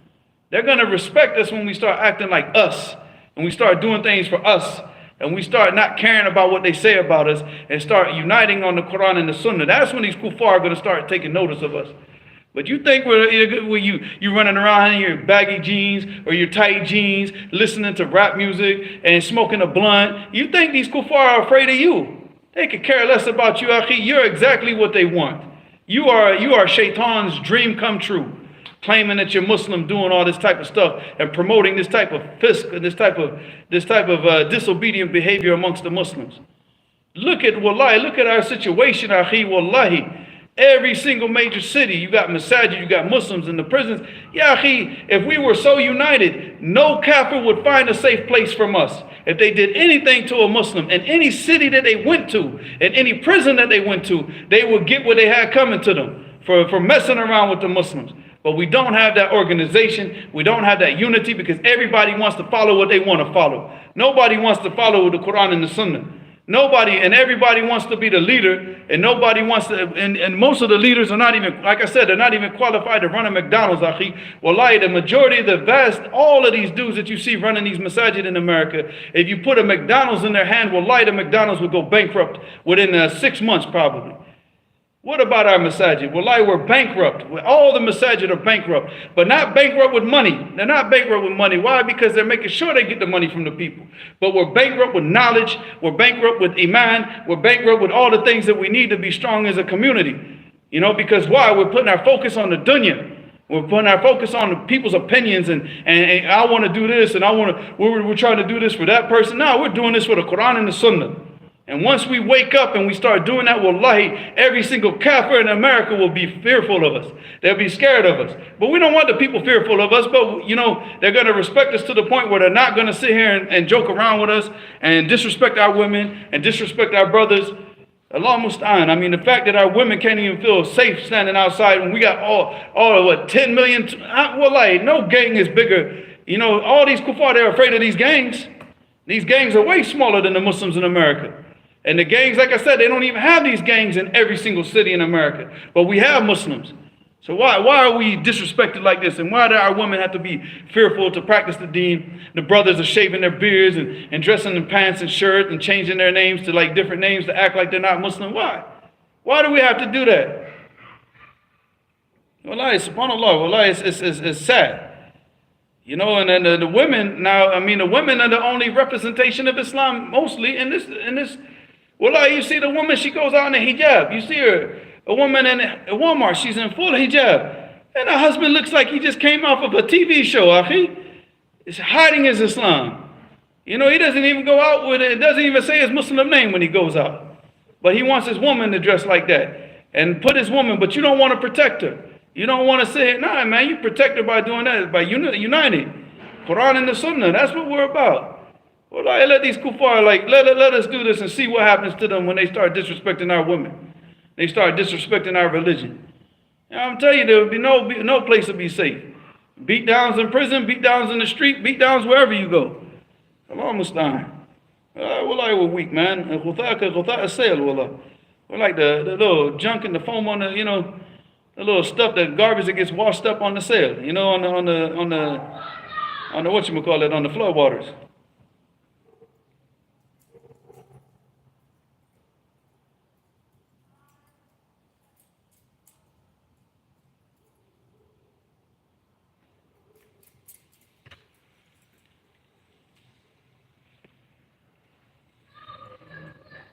She said, who said this? Said, instead, this pondering of Allah's names and attributes considered a bid'ah.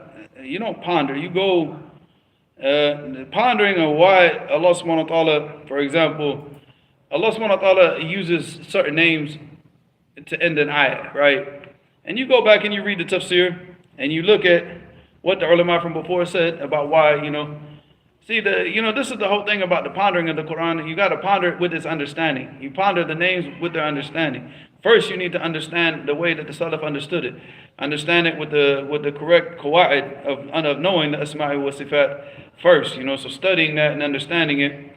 And then you can, you know, as far as going through the tafsir and seeing that, and seeing, like, for example, the ulama speaking about, like, why did Allah subhanahu wa ta'ala, Allah subhanahu wa ta'ala, he mentioned, you know, Alim and Hakiman, you know, why did he mention these two names together in this ayah? And then thinking about this, because obviously it has meaning. There's a reason why Allah used those names in that context, in that scenario. Yeah, I mean, you want to understand that. But not just like on your own. You have to go through the tafsir and, you know, you go back and check what the Salaf said about these issues, inshallah.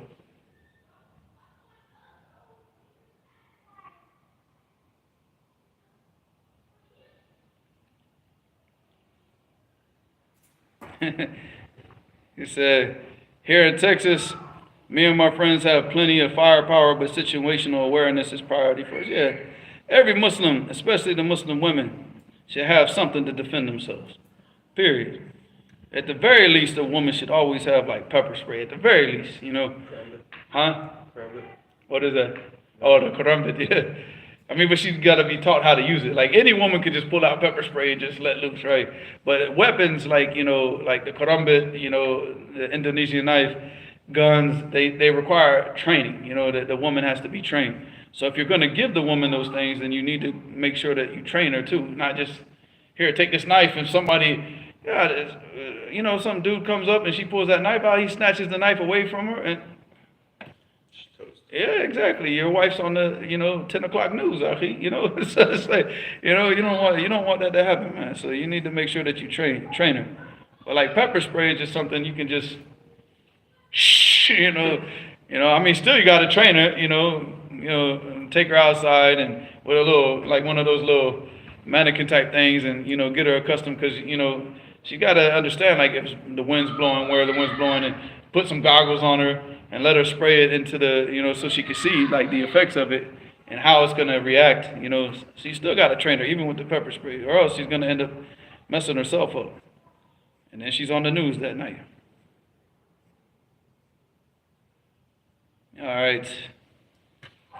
But pepper spraying is also, Omar said, get her a Glock. Get her a Glock, but you got to train her how to use it, though. You got to train her how to use it. And it depends on the size of the girl. Like, some of these girls are too small for a Glock. You might have to get her like a 32 or something like that. But make sure that you train her, that she knows how to use it, and that she, because the biggest thing and the biggest problem with a lot of people is not, even with the training, is that hesitation, akhi. When it comes time to use that, and women are going to hesitate a lot more than men in most scenarios. Not, like I said, not every woman, not every man. But you just got to like train her to the point where she doesn't even hesitate. When you pull that gun out, you shoot. If you have to pull that gun out, then that dude has to go. Otherwise, don't pull the gun out. Pull something out, pull the pepper spray out, pull something else out. But if you pull that gun out, he's got to go. He's got to go. Some part of his body is going to have a bullet in it. And you got to have that mindset. Like, I'm not, no hesitation. That gun comes out, bullets are flying, period. That's it.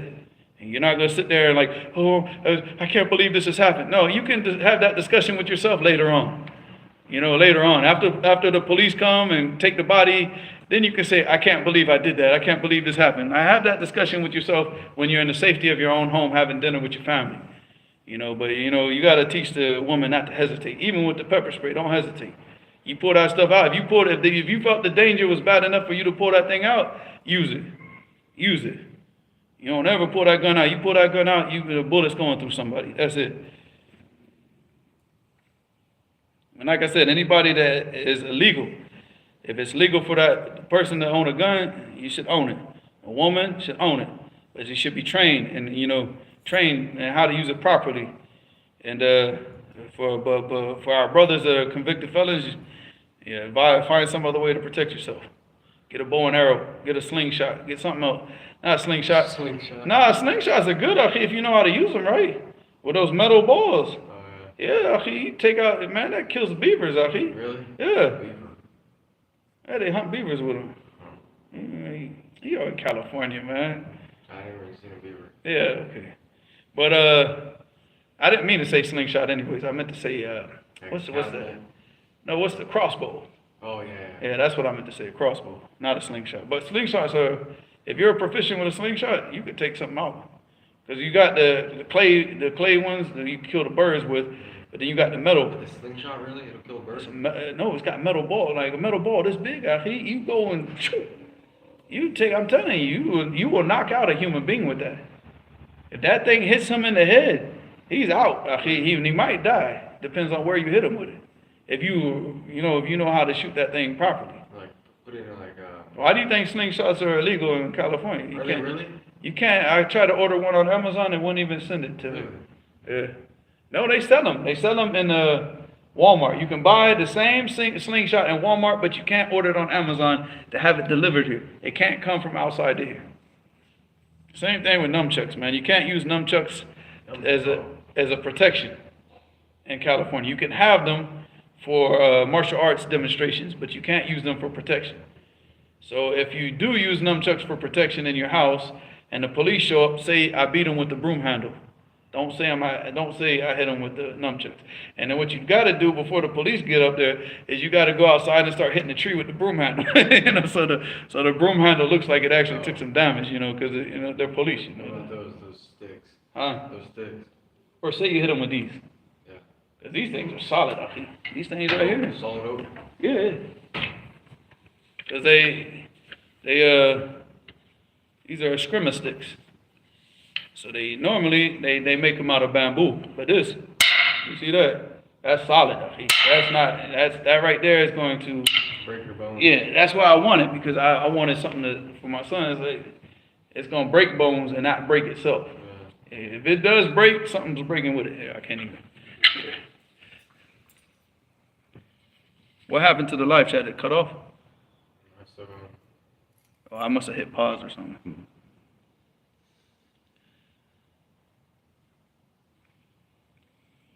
So I use clay balls and slingshots to scare off the pothead teams. Yeah, clay ones are good, like for practice. But boy, when you want to do some damage, you get those the metal ones. Those metal ones will take. I'm telling you, you hit a human being in the head with that, he's going to the hospital. And what if you think dip it in like mercury? Actually, what are you? I'm telling you, you just hit him in the head with that metal ball, he's going to the hospital, and his friend wouldn't even know where it came from. All he would see is the dude just drop. But you have to be very, very, like, you have to get a lot of practice with that slingshot. It's not that easy. It's not that easy, but they do work.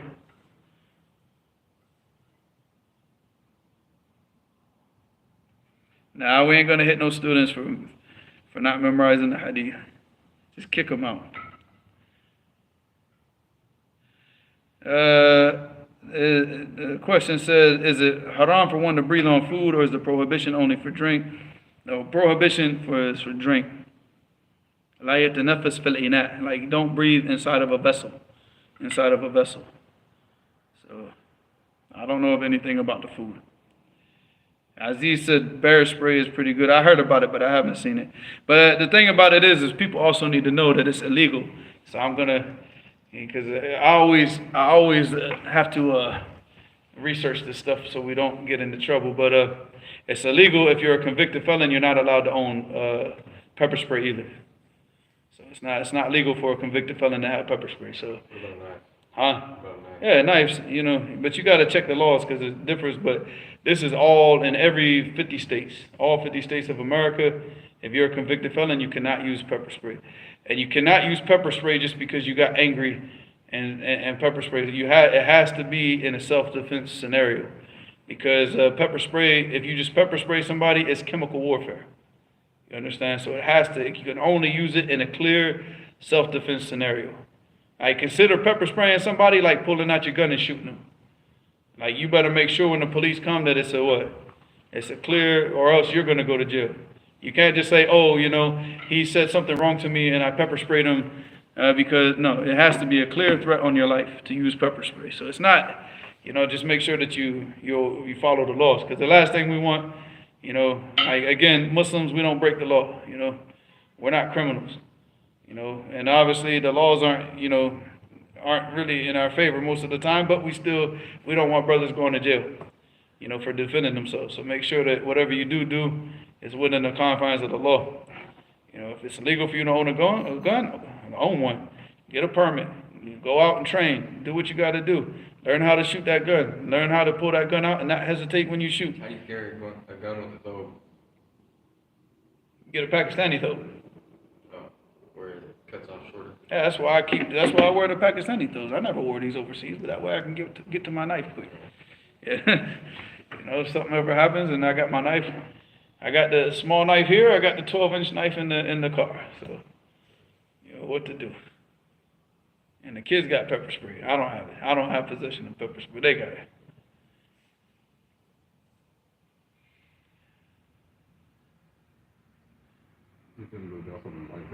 What's that?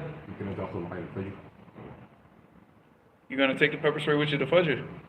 You got to be 16, though. That's another thing, too. The kids have to be 16. No, really? For pepper spray? For you to give them the pepper spray, yeah. So that's another, yeah. Got to pay attention to the laws, man. Yeah. But that's why I said keep it in the house. Somebody breaks in the house or something like that, I don't care what you use.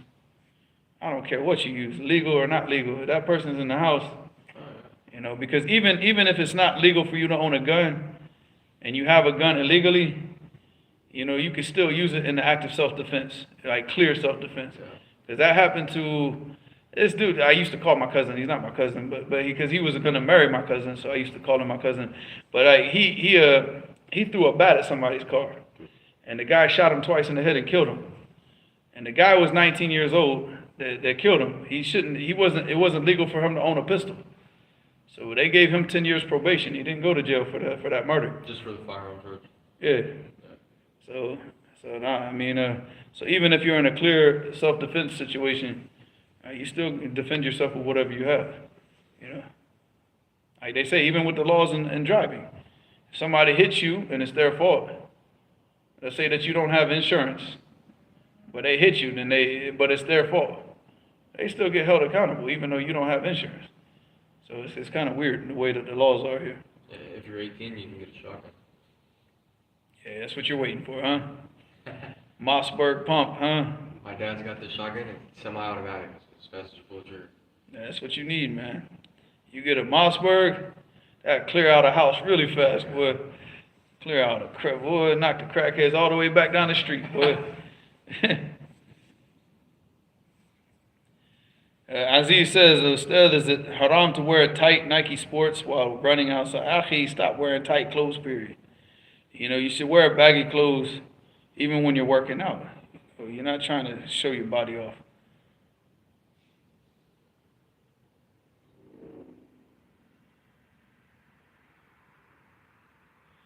Ustad, is it permissible to illegally obtain and use an AK-40 in the home, citing Hadith as self-defense? Nah, akhi, I told you, man. Get something that's legal. You got enough ways to get things that are legal. Akhi, you get a samurai sword. I got a bow and arrow at home. If somebody breaks into my house, they're just going to get arrowed through the chest. I don't know what else to do, right? But whatever. Just shoot them with a bow and arrow. Shoot them. You get like I said, a crossbow. Those crossbows, akhi, you get one of them, like, it's going to cost you about the price of a pistol. So maybe about like $300, $400 for a good quality one, right? Those things, akhi, trust me, man. First person walks through the door and gets a crossbow in his chest. Yeah, man, the next two behind that guy, they're gone, akhi, they're run, they're out. No more, they ain't going to your house again. They're like, no. And then the homeboy, he's on the t-shirt and on the news. Because you got to put that on the news. He died with a bow, like a little bow in his chest. That's got to be on the news, man. Come on, you can't miss that. All right, what else is it? Is it perishable? Or is it? I think he meant I already read that.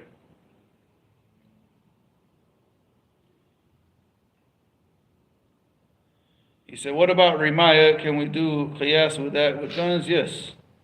Because the guns have taken the place of the bow and arrow. So,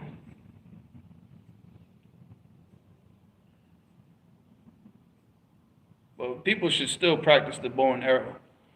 If you have a means to do that, because the bow and arrow, it makes you better. Precise. It makes you more precise even when you're shooting with a gun.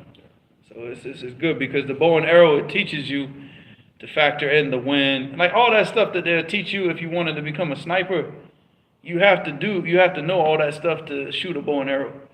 Because you got an arrow, you got the environment, you got wind, you got things that are working against you, and you got an object that's so many meters away, and you got to know the trajectory of that arrow and how to shoot it. Because obviously if it's the further it goes, you have to what? Go higher. You gotta go higher. So it teaches you how to take all those things into account, and it trains you for that. So shooting a bow and arrow is priceless. It's priceless. It's a good skill to have.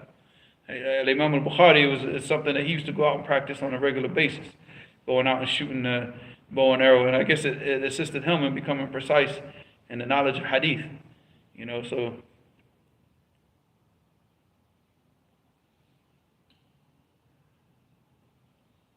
All right, man, we're going to pray Isha and get up out of here at 7 o'clock. Like 7 o'clock now is like 12 o'clock 5 minutes ago. So, سبحانك اللهم وبحمدك اشهد ان لا اله الا انت استغفرك واتوب اليك.